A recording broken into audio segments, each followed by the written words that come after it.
Underground golden tractor restoration robot.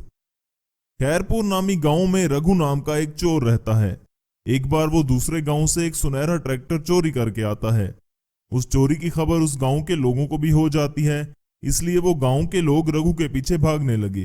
तब रघु ने सोचा, अरे ये लोग भी ना, पता नहीं इन्हें कैसे खबर लग गई, अब तो यहाँ से कहीं दूर भागना पड़ेगा। ऐसा कहकर चोर तेजी से ट्रैक्टर चलाकर वहां से निकलने लगता है और जल्दी से गांव के बाहर निकल आता है, लेकिन तब भी गांव के लोग उसका पीछा कर ही रहे थे। तभी भागते भागते एक जगह पर सुनहरा ट्रैक्टर बंद हो जाता है। तब रघु ने सोचा, अरे इस सुनहरे ट्रैक्टर को भी अभी बंद होना था, इस तरह से तो मैं लोगों के हाथ लग जाऊंगा। मुझे जल्दी से इस ट्रैक्टर को कहीं ठिकाने लगाना होगा, बाद में वक्त मिलेगा तो इसे लेकर जाऊंगा। रघु ये सोच ही रहा था कि तभी उसकी नजर पास ही के एक गड्ढे पर पड़ती है। तब बिना कुछ सोचे रघु सुनहरे ट्रैक्टर को उस गड्ढे में धकेल देता है और सोचता है, हाँ ये ठीक रहेगा, अब इस सुनहरे ट्रैक्टर को कोई भी नहीं निकाल सकता, बाद में कभी आकर इस ट्रैक्टर को मैं यहाँ से निकाल लूंगा। ऐसा सोचकर रघु वहां से भागने लगता है, लेकिन गांव वाले उसका पीछा नहीं छोड़ते और थोड़ी दूरी पर उसे पकड़ लेते हैं। तब सुनहरे ट्रैक्टर का मालिक चमन दास कहता है, अरे मेरा ट्रैक्टर कहाँ है, बोलो, नहीं तो तुम्हें मार मार कर पुलिस के हवाले कर देंगे, जल्दी बोलो। चमन दास और गांव वालों ने रघु को खूब पीटा, लेकिन रघु ने फिर भी उन्हें कुछ नहीं बताया। तब तक पुलिस वहां आ जाती है और उसे पकड़कर वहां से ले जाती है और हवालात में बंद कर देती है। तब चमन दास सुनहरे ट्रैक्टर को यहां से वहां ढूंढने लगता है। वो लोग गड्ढे के पास जाते हैं, लेकिन कोई भी गड्ढे के अंदर झांक कर नहीं देखता। सुनहरा ट्रैक्टर ना मिलने से चमन दास बहुत ही दुखी हो जाता है और सोचता है, अरे इतनी मेहनत और सारे के सारे पैसे लगाकर मैंने ये सुनहरा ट्रैक्टर बनाया था, पता नहीं चोर ने कहाँ रखा है मेरे सुनहरे ट्रैक्टर को। काफी देर छानबीन और तलाश के बाद चमन दास थक कर वहां से घर चला जाता है। कुछ दिन ऐसे ही बीत जाते हैं। वो गड्ढा गांव से दूर होने की वजह से कोई भी उस तरफ नहीं आता। सुनहरा ट्रैक्टर वहीं गड्ढे के नीचे अंडरग्राउंड में पड़ा हुआ था। इसी गांव में शंकर नाम का एक आदमी रहता था। एक बार वो शहर से गांव आ रहा था, तभी उसकी नजर उस बड़े गड्ढे पर पड़ी और वो उसके पास चला जाता है। वो गड्ढे के अंदर झांक कर देखता है तो इसे गड्ढे में कुछ चमकता हुआ नजर आता है। उसे देखकर शंकर सोचता है, अरे इस गड्ढे में ये क्या चमक रहा है, सोने के जैसा कुछ तो अंदर है, मुझे अंडरग्राउंड जाकर देखना ही होगा। शंकर ऐसा सोचकर गड्ढे के अंदर चला जाता है। वहां जाते ही उसे सुनहरा ट्रैक्टर अंडरग्राउंड में दिखाई देता है, लेकिन बहुत दिनों से अंडरग्राउंड पड़ा रहने से ट्रैक्टर की हालत बहुत खराब हो चुकी थी। ये देखकर शंकर ने सोचा, पता नहीं किसने इस सुनहरे ट्रैक्टर को अंडरग्राउंड में डाल दिया, मट्टी में रहने की वजह से इसकी हालत बहुत खराब हो गई है, मुझे सबसे पहले इसे अंडरग्राउंड से बाहर निकालना पड़ेगा। ऐसा सोचकर शंकर ने शहर से लाए एक रोबोट की मदद से ट्रैक्टर को अंडरग्राउंड से बाहर निकाला। शंकर सुनहरे ट्रैक्टर को अच्छे से देखता है। उसके इंजन में पानी पड़ने से इंजन भी बंद पड़ा था। ट्रैक्टर पर भी काई जमी हुई थी। तब शंकर उस रोबोट की मदद से सुनहरे ट्रैक्टर को अच्छे से साफ करता है और इसका रेस्टोरेशन भी करता है। रेस्टोरेशन करके वो ट्रैक्टर काम करने लगता है। ये सब देखकर वो बहुत ही खुश हो जाता है और वो सुनहरे ट्रैक्टर को घर ले जाता है। कुएं के सुनहरे ट्रैक्टर की बात देखते ही देखते पूरे गांव में फैल जाती है। ये बात चमन दास को भी पता चलती है। तब वो शंकर के पास आकर कहता है, अरे शंकर, ये सुनहरा ट्रैक्टर तो मेरा है, कुछ दिन पहले रघु नाम के चोर ने इसे मेरे घर से चुराया था। हमने उसका पीछा भी किया था, लेकिन पता नहीं उसने ट्रैक्टर कहाँ रखा था। तब तक पुलिस भी चोर को पकड़कर ले गई और मेरे ट्रैक्टर का राज राज ही रह गया। मैं कब से मेरे सुनहरे ट्रैक्टर की खोज कर रहा था, लेकिन तुम्हारी वजह से पता चला कि ये तो अंडरग्राउंड में था। अच्छा, तो ये आपका ट्रैक्टर है। लगता है इस चोर ने लोगों से बचने के लिए इसको अंडरग्राउंड में धकेल दिया था, पर कोई बात नहीं, आप अपना सुनहरा ट्रैक्टर ले जा सकते हैं। तुम्हारा बहुत बहुत धन्यवाद शंकर, आज तुम्हारी वजह से मेरा सुनहरा ट्रैक्टर मुझे वापस मिल ही गया। इस तरह चमन दास शंकर को इनाम देते हुए कुछ पैसे देता है और सुनहरे ट्रैक्टर को लेकर अपने घर चला जाता है। उदयपुर गांव का धनवान बहुत ही लालची आदमी था। वो गरीब किसानों को ज्यादा ब्याज पर कर्जा देता था, जिस वजह से उसके पास धन की कोई कमी नहीं थी।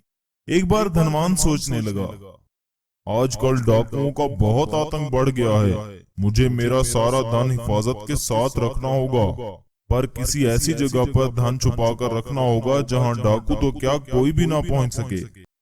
धनवान ऐसा सोचता ही रहा कि तभी उसके मन में अंडरग्राउंड की बात आई। धनवान ने अपने ही घर में अंडरग्राउंड में अपना सारा पैसा और गहने छुपा दिए। उसका मोहित नाम का एक बेटा था जो कि मन से बहुत ही अच्छा था। पिता के लालची सुझावों की वजह से उसका कोई भी दोस्त नहीं था।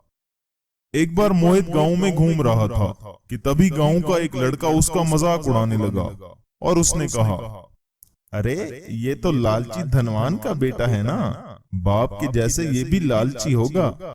विजय ने ऐसा कहकर मोहित को धक्का दिया, जिस वजह से मोहित नीचे गिर गया, पर वो विजय को कुछ भी नहीं कहता। ये सारी बात विजय की मां देख रही थी और उसने कहा, अरे विजय, ये तुम क्या कर रहे हो बेटा, तुम्हें किसी का भी तिरस्कार नहीं करना चाहिए। चलो मोहित से माफी मांगो और दोस्ती कर लो मोहित से। माँ की बात सुनकर विजय ने मोहित से दोस्ती कर ली। उस दिन के बाद से मोहित और विजय अच्छे दोस्त बन गए। पर मोहित का विजय के साथ रहना धनवान को बिल्कुल भी पसंद नहीं था। मोहित हमेशा पिताजी को उनकी लालच के लिए बोला करता था, पिताजी, आपकी लालच की वजह से कोई भी आपका सम्मान नहीं करता और ये सब मुझे बिल्कुल भी पसंद नहीं है। आप अपना बर्ताव बदल क्यों नहीं लेते पिताजी? अगर ऐसा ही रहा तो मैं ये घर छोड़कर चला जाऊंगा।